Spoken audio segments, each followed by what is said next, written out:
Ümumiyyətlə qeybət etmək özü zahirdə çox şirin bir şeydir. Niyə? Çünki iki şey adama ləzzət eləyir. Bir sevdiyindən danışasan, sən sevdiyin şeydən danışasan.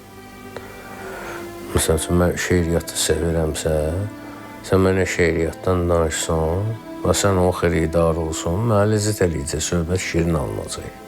Niyə? Çünki mənim sevdiyim mövzudan danışsan. İnsan görürsən ki, neyinə aşiq idisə, istəyər hələ söhbət ondan geçsin, ləzzət eləyər onu. Bunun ikinci tərəfi var. Bir də ləzzət eləyər nə? Acığın gələn adamı pisləyəsən. Acığın gələn adamı pisləyəsən. Bu qeybətdir.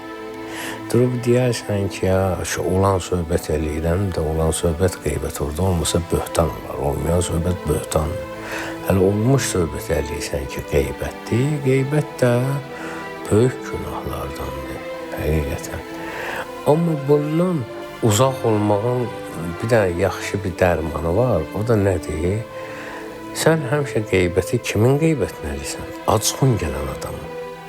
Sən bir dənə onu fikirləşinən ki, burada onsuz da bu adamdan zəhlün gedir.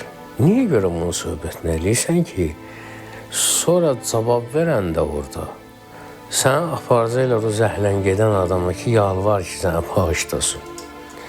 Mənə lazımdır qışda marojna, mənə lazımdır bu, gedim acığım gələn adam qapısına ki, ya, məni bağışla yine. Onsuz da bundan zəhləm gedir. Biz danışmaram da. Niyə görə? Əgər zəhləm gedir, mən haqlıyamsa, haqlı yerdə zəhləm gedirsə, düzəmsə, düz ola özümü niyə bu qeybətlə səhv yerə gətirim çıxardım?